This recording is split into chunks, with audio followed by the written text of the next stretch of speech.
아니, 이런 곳에서 한국 부자들이 살고 있다고요? 독일의 한 여성이 믿을 수 없다는 표정으로 서 있습니다. 그리고 일행들로 보이는 사람들 역시 멍하니 하늘만 쳐다보고 있습니다. 과연 어떤 일이 있었길래 이들은 황당함을 감추지 못했을까요? 독일에서 살고 있는 한나양의 이야기 들어보시죠. 안녕하세요. 저는 독일 함부르크에 살고 있는 한나 밀러입니다. 32살이고 현지 미디어 회사에서 마케팅 디렉터로 일하고 있죠. 오늘은 얼마 전 다녀온 한국에서의 놀라운 경험을 이야기해 보려고 합니다. 독일에서의 일상은 말 그대로 완벽하게 규칙적이었어요. 아침 7시에 일어나 8시까지 출근 준비를 하고 8시 15분 기차를 타고 회사로 향하는 것으로 하루가 시작되죠. 점심시간은 항상 12시부터 1시. 매일 회사 근처 같은 샌드위치 가게에서 치즈와 햄이 든 단조로운 점심을 먹었어요. 퇴근 후에는 대부분 집에서 TV를 보거나 가끔 친구들과 맥주 한 잔을 마시는 게 전부였죠. 독일의 가게들은 대부분 저녁 6시면 문을 닫아버리니 퇴근 후에 할 수 있는 일이 많지 않았어요. 일요일은 더 심했죠. 모든 상점이 문을 닫기 때문에 도시 전체가 마치 유령 도시처럼 변해버렸어요. 주말이면 공원에서 피크닉을 하거나 미술관에 가는 게 가장 큰 즐거움이었어요. 하지만 날씨가 좋지 않은 날이 많아서 대부분의 주말은 집에서 보내야 했죠. 가끔 친구들과 함께 영화를 보러 가기도 했지만 독일의 영화관은 팝콘과 콜라 외에는 선택의 여지가 없어서 그것도 곧 지루해졌어요. 밤 문화도 단조로웠어요. 대부분의 술집이 밤 11시면 마감이고 늦게까지 하는 곳도 새벽 1시면 문을 닫았죠. 늦은 시간에 출출해도 배달 음식을 시켜 먹을 수도 없었어요. 심지어 약국도 주말에는 대부분 문을 닫아서 갑자기 아프기라도 하면 비상약국을 찾아 도시를 헤매야 했죠. 날씨도 한몫했어요. 함부르크는 1년 중 200일 이상이 흐리거나 비가 왔어요. 여름은 짧고 겨울은 길었죠. 11월부터 3월까지는 해가 너무 일찍 져서 퇴근할 때면 이미 깜깜했어요. 이런 날씨 때문에 사람들의 기분도 다운되기 쉬웠죠. 물론 독일 생활이 나쁘기만 한 건 아니에요. 일과 삶의 균형이 잘 잡혀 있고 환경보호에 대한 인식도 높았죠. 하지만 매일 같은 패턴의 생활이 반복되다 보니 어떤 새로운 자극이 필요하다고 느꼈어요. 그러던 어느 날 K-팝을 좋아하는 친구가 한국 여행을 제안했어요. 대학병원 응급실 의사인 마리아는 반복되는 야간 근무에 지쳐 있었고 건축가 소피아는 아시아의 현대 건축에 관심이 많았죠. 저는 아시아의 빠른 트렌드 변화가 늘 궁금했었어요. 별 생각 없이 그래, 한번 가보자라고 했는데 이게 제 인생에서 가장 놀라운 경험이 될 줄은 몰랐습니다. 인천공항에 도착했을 때부터 충격의 연속이었어요. 프랑크푸르트 공항도 크다고 생각했는데 인천공항은 그 규모가 압도적이었죠. 더구나 공항에서 시내까지 가는 철도는 독일의 ICE보다 더 깔끔하고 정확했어요. 심지어 공항 화장실에는 칫솔과 치약까지 무료로 비치되어 있더라고요. 독일에서는 공항 화장실 사용도 2유로를 내야 하는데 말이에요. 홍대 근처에 잡은 에어비앤비는 정말 놀라운 경험이었어요. 숙소를 찾아가는 길에도 깜짝 놀랐는데 늦은 밤인데도 거리가 밝고 안전하게 느껴졌거든요. 독일에서는 늦은 밤에 혼자 걷기가 꺼려지는데 말이에요. 건물에 도착하자 현관문에 설치된 디지털 도어락이 먼저 눈에 띄었어요. 호스트가 보내준 비밀번호를 입력하자 어서 오세요라는 음성 안내와 함께 문이 열렸죠. 독일에서는 항상 열쇠로 직접 문을 열어야 하는데 이런 첨단 시스템이 신기했어요. 숙소는 15평 정도의 아담한 원룸이었는데 공간 활용이 정말 똑똑했어요. 현관에 들어서자마자 신발을 벗을 수 있는 공간이 있었고 신발장 위에는 무료로 제공되는 실내용 슬리퍼가 가지런히 놓여 있었죠. 독일에서는 보통 신발을 신고 들어가는데 이렇게 깔끔하게 구분된 현관 공간이 인상적이었어요. 거실 겸 침실에는 3명이 쓰기에 충분한 크기의 침대가 있었고 그 옆으로는 소파와 식탁이 있었어요. 벽에 걸린 55인치 스마트 TV는 넷플릭스도 무료로 이용할 수 있었죠. 더 놀라웠던 건 방 안의 모든 것을 스마트폰으로 제어할 수 있다는 거예요. 조명부터 에어컨, 공기청정기까지 전부 앱으로 컨트롤이 가능했어요. 주방도 완벽했어요. 전자레인지, 전기포트는 기본이고 식기세척기까지 있었죠. 냉장고 안에는 물과 음료수가 무료로 채워져 있었고 조미료와 커피, 차도 모두 구비되어 있었어요. 심지어 라면이나 간단한 과자 같은 웰컴 스낵도 준비되어 있더라고요. 화장실은 정말 충격적이었어요. 비데가 기본으로 설치되어 있었고 샤워부스의 수압도 완벽했죠. 수건은 인당 3장씩 넉넉하게 준비되어 있었고 샴푸, 린스, 바디워시는 물론 드라이기, 고데기까지 있었어요. 심지어 일회용 칫솔과 치약, 화장솜, 면봉 같은 세면도구도 모두 무료였죠. 특히 인상적이었던 건 세탁기와 건조기예요. 독일에서는 보통 건조기가 없어서 빨래를 말리는데 오래 걸리는데 여기서는 세탁부터 건조까지 한 번에 할 수 있었어요. 세제도 무료로 제공됐고요. 창문 밖으로 보이는 야경도 멋있었어요. 늦은 밤까지 불이 켜진 건물들과 거리의 네온사인이 마치 영화의 한 장면 같았죠. 창문을 열면 와이파이가 자동으로 꺼지는 시스템도 있었는데 이런 세심한 배려가 정말 감동적이었어요. 호스트는 한국어와 영어로 된 상세한 숙소 이용 가이드를 준비해놨더라고요. 주변 맛집 추천부터 교통편 안내, 가전제품 사용법까지 모든 게 사진과 함께 자세히 설명되어 있었어요. 게다가 24시간 문의가 가능했고 메시지를 보내면 10분 안에 답장이 왔죠. 이 모든 게 하루 100유로 정도의 가격이었다는 게 더욱 놀라웠어요. 독일에서는 이 정도 시설을 갖춘 호텔을 하루 묵으려면 적어도 300유로는 지불해야 할 텐데 말이에요. 가격 대비 시설과 서비스의 수준이 너무 높아서 우리는 매일 밤 독일의 숙박업계는 다시 생각해봐야 할 것 같다며 이야기를 나눴답니다. 첫날 저녁, 근처의 유명한 고깃집을 찾아갔어요. 도착했을 때 이미 20명 정도가 줄을 서 있었죠.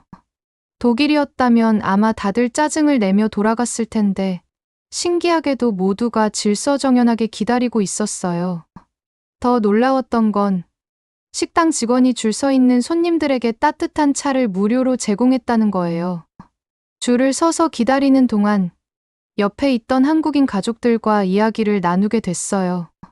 그들은 우리가 독일에서 왔다는 걸 알고는 자신들이 좋아하는 메뉴를 추천해 주었죠. 심지어 그들의 아이가 독일어로 안녕하세요라고 인사를 건네서 우리 모두 웃음이 터졌답니다. 30분쯤 기다린 후에야 자리가 났는데 식당 안은 완전히 다른 세상이었어요. 테이블마다 환풍기가 설치되어 있어서 연기가 전혀 나지 않았고 의자에는 가방을 넣을 수 있는 수납 공간까지 있었죠. 직원들이 일제히 어서 오세요 라고 외치는 활기찬 분위기도 인상적이었어요. 테이블에 앉자마자 직원이 앞치마를 가져와 우리의 옷을 보호해주려 했죠. 이런 세심한 서비스는 독일에서는 상상도 못할 일이에요. 주문을 하기도 전에 10가지가 넘는 반찬이 테이블에 가득 채워졌어요. 김치, 된장찌개, 파절임, 마늘, 상추. 모든 게 신기했죠. 특히 마리아는 된장찌개의 맛에 완전히 매료되었어요. 이걸 왜 이제 먹어보았지? 라며 연신 감탄했답니다.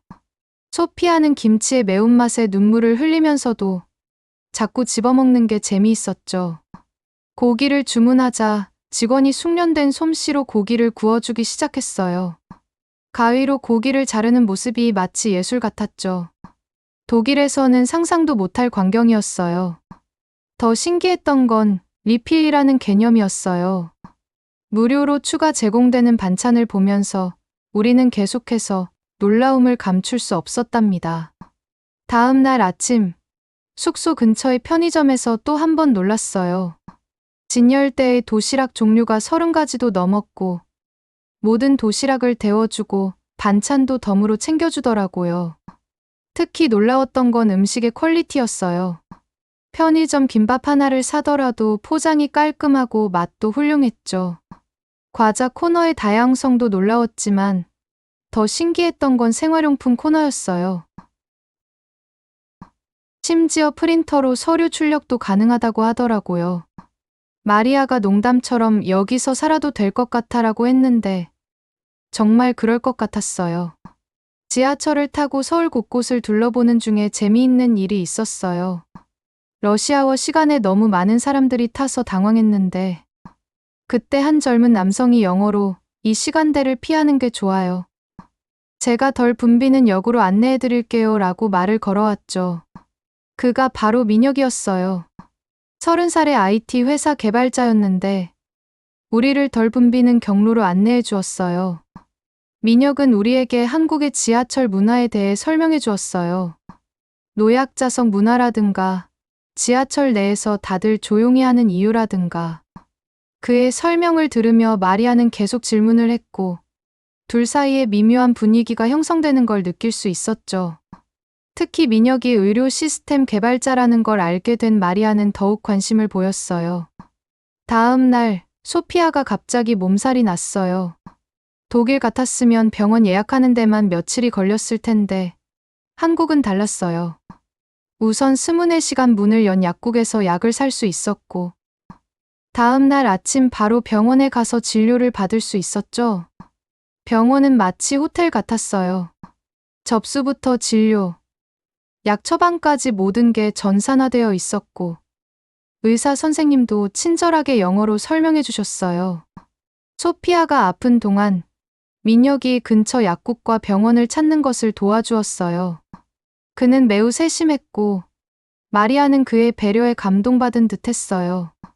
의사인 마리아는 한국의 의료 시스템에 대해 계속 질문했고 민혁은 자신의 경험을 바탕으로 상세히 설명해 주었죠. 소피아가 좀 나아진 후 민혁은 우리를 한강공원으로 데려갔어요. 도시 한가운데 이렇게 큰 공원이 있다는 게 놀라웠어요.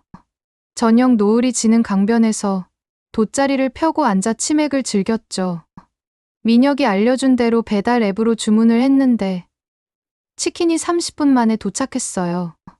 배달부가 자전거로 공원 안까지 배달해주는 모습이 신기했죠. 강변에는 우리처럼 돗자리를 펴고 앉아있는 사람들이 많았어요. 어떤 그룹은 기타를 치며 노래를 부르고 또 다른 그룹은 보드게임을 하고 있었죠. 해가 저물자 하나둘씩 불빛이 켜지기 시작했어요. 특히 마리아는 한강변의 달빛 분수쇼를 보면서 계속 민혁의 팔을 잡고 놀라워했답니다. 그날 밤 들른 노래방은 잊을 수 없는 경험이었어요.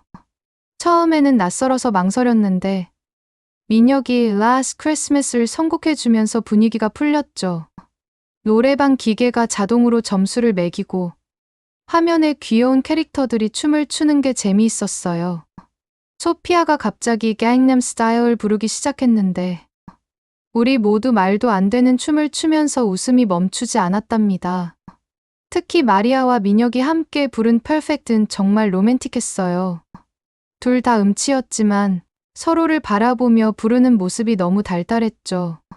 노래가 끝나고 민혁이 마리아의 머리카락을 살짝 만지는 모습을 보고 저와 소피아는 눈빛을 교환했어요. 뭔가 일이 생길 것 같은 예감이 들더라고요. 다음 날 우리는 민혁의 제안으로 동대문 쇼핑몰에 가보았어요. 밤 10시가 넘었는데도 쇼핑몰이 북적이는 게 신기했죠. 독일에서는 상상도 못할 일이에요.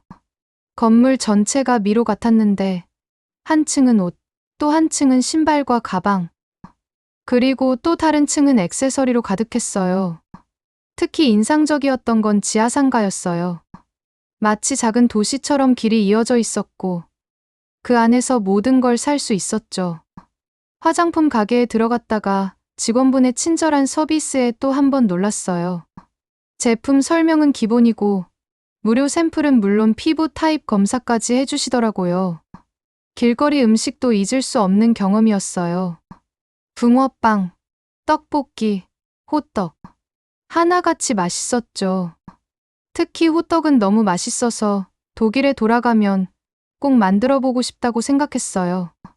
민혁이 떡볶이를 사주면서 매워서 못 먹을 거예요 라고 했는데 오히려 마리아가 더 매운 거 없나요? 라고 물어서 다들 놀랐답니다. 서울의 카페 문화는 정말 특별했어요. 한 번은 4층짜리 카페에 갔는데 각 층마다 콘셉트가 달랐어요. 1층은 테이크아웃과 디저트, 2층은 일반 카페, 3층은 스터디 공간, 4층은 루프탑 라운지였죠. 루프탑에서 바라본 서울의 전경이 너무 멋있었어요. 해 질녘이면 온통 분홍빛으로 물드는 하늘이 마치 그림 같았죠. 24시간 카페도 처음 가봤어요. 밤 12시가 넘었는데도 공부하는 학생들이 많았고 심지어 아침까지 영업하는 곳도 있더라고요. 디저트의 종류도 다양했어요. 빙수라는 한국식 빙수도 처음 먹어봤는데 독일의 아이스크림과는 전혀 다른 매력이 있었답니다. 지하철은 또 다른 놀라움이었어요. 독일의 대중교통도 잘 되어 있다고 생각했는데 서울의 지하철은 차원이 달랐죠. 모든 역에 엘리베이터와 에스컬레이터가 있었고 화장실도 깨끗했어요. 무엇보다 와이파이가 끊기지 않고 터진다는 게 신기했죠. 독일에서는 지하철에서 인터넷이 안 되는 게 당연한데 말이에요. 한강에서는 저녁 피크닉 말고도 아침 요가를 해봤어요. 아침 일찍 민혁이 우리를 데려갔는데 강변에서 요가 매트를 펴고 운동하는 사람들이 많더라고요. 마리아는 그 광경을 보면서 이래서 한국 사람들이 건강해 보이는 거구나라고 했어요. 밤에는 남산타워에 올라가 보았어요.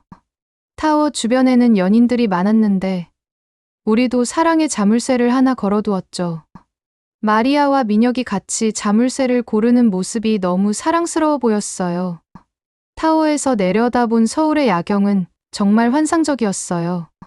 수많은 빌딩들의 불빛이 마치 별처럼 반짝이는 게 베를린의 밤과는 완전히 달랐죠. 이태원에서의 밤문화도 독특했어요. 한국식 술집, 일본식 이자카야, 미국식 펍이 한 곳에 모여 있다는 게 신기했죠. 한 술집에서는 폭탄주라는 걸 처음 경험해봤는데 소피아는 그 이후로 계속 정신이 없었답니다. 강남의 백화점은 마치 작은 도시 같았죠. 지하의 식품관은 또 하나의 세계였어요. 시식코너가 너무 많아서 거기서 점심을 해결할 수 있을 정도였답니다. 9층짜리 건물을 전부 둘러보는데 하루가 부족할 정도였어요. 민혁의 회사도 구경했는데 사무실 환경이 너무 좋아서 놀랐어요. 카페테리아에는 바리스타가 있었고 직원들을 위한 수면실과 운동실도 있었죠. 마리아는 거기서 한국의 의료 시스템 개발 프로젝트에 대해 이야기를 나누었는데 그때부터 한국에서 일하고 싶다는 생각을 진지하게 하기 시작한 것 같아요. 며칠 후 민혁이 우리를 자신의 아파트로 초대했는데 그의 집이 있는 아파트. 단지를 보고 우리 모두 할 말을 잃었습니다. 30층이 넘는 고층 아파트가 10개도 넘게 늘어서 있었고 단지 안에는 수영장, 피트니스 센터, 도서관, 카페, 편의점까지 모든 게 갖춰져 있었어요. 지하 주차장은 마치 쇼핑몰처럼 깔끔했고 택배를 받아주는 무인 시스템도 있었죠. 엘리베이터는 얼굴인식으로 작동되었고 집 안의 모든 것을 스마트폰으로 제어할 수 있었어요. 건축가인 소피아는 연신 사진을 찍으며 이건 정말 혁신적이야.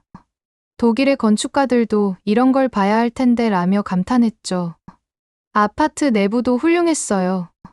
바닥 난방이 되어 있어 신발을 벗고 생활하는 게 너무 편해 보였고 베란다에는 건조기와 세탁기가 있어 빨래 관리가 편리해 보였어요. 더 놀라웠던 건 이런 아파트가 한국의 일반적인 중산층 주거 형태라는 거예요. 독일에서는 고위 임원이나 의사들이나 살 법한 수준인데 말이죠. 방음도 완벽했고 보안 시스템도 철저했어요. 민혁의 집에서 저녁을 먹으며 우리는 더 깊은 대화를 나눴어요. 그는 한국의 IT 산업과 발전상에 대해 이야기했고, 특히 의료 시스템 개발에 대한 이야기를 할 때는 마리아의 눈이 반짝였죠. 소피아는 계속해서 아파트의 건축 설계에 대해 질문했고, 저는 그들의 대화를 지켜보며 미소 지었어요. 한국을 떠나기 전날 밤, 우리는 다 같이 한 옥상 바에서 마지막 술자리를 가졌어요. 서울의 야경이 발 아래 펼쳐져 있었는데, 그때 민혁이 마리아에게 조심스럽게 고백을 했어요. 한국에서 일할 생각 없나요? 라고요. 마리아는 잠시 망설이다가 찾아보고 있어요 라고 답했죠. 그때 마리아의 눈빛이 얼마나 반짝였는지 모른답니다. 귀국 후에도 마리아와 민혁은 계속 연락을 주고받았고 화상통화를 하는 시간이 점점 늘어났어요. 며칠 전에는 화상통화로 민혁의 부모님께 인사도 드렸다고 하더라고요. 이제는 마리아가 정말로 한국으로 이주를 준비하고 있어요. 독일의 병원을 그만두고 한국으로 간다는 걸 주변에서는 다들 걱정하지만 마리아의 눈빛을 보면 그녀가 얼마나 행복한지 알 수 있어요. 소피아는 한국의 현대 건축을 주제로 논문을 쓰기 시작했고 저는 한국어 공부를 시작했어요. 다음 달이면 저도 마리아의 짐을 싸는 것을 도와주러 함부르크에 가기로 했답니다. 지금도 가끔 그때의 여행을 떠올려요. 한국의 편리한 시스템과 발달된 기술, 그리고 따뜻한 인연까지 모든 것이 완벽한 여행이었답니다. 독일로 돌아온 지 한 달이 지났지만 아직도 한국의 편리함이 그립네요. 특히 편의점 컵라면이 생각나요. 우리 친구들도 이제는 더 이상 독일이 모든 면에서 앞서 있다고 할 수 없겠다라며 한국의 발전상에 감탄하고 있답니다. 다음에 한국에 가면 꼭 그런 아파트에서 한 달 정도 살아보고 싶어요. 그리고 마리아와 민혁의 러브스토리가 어떻게 될지도 무척 궁금하네요.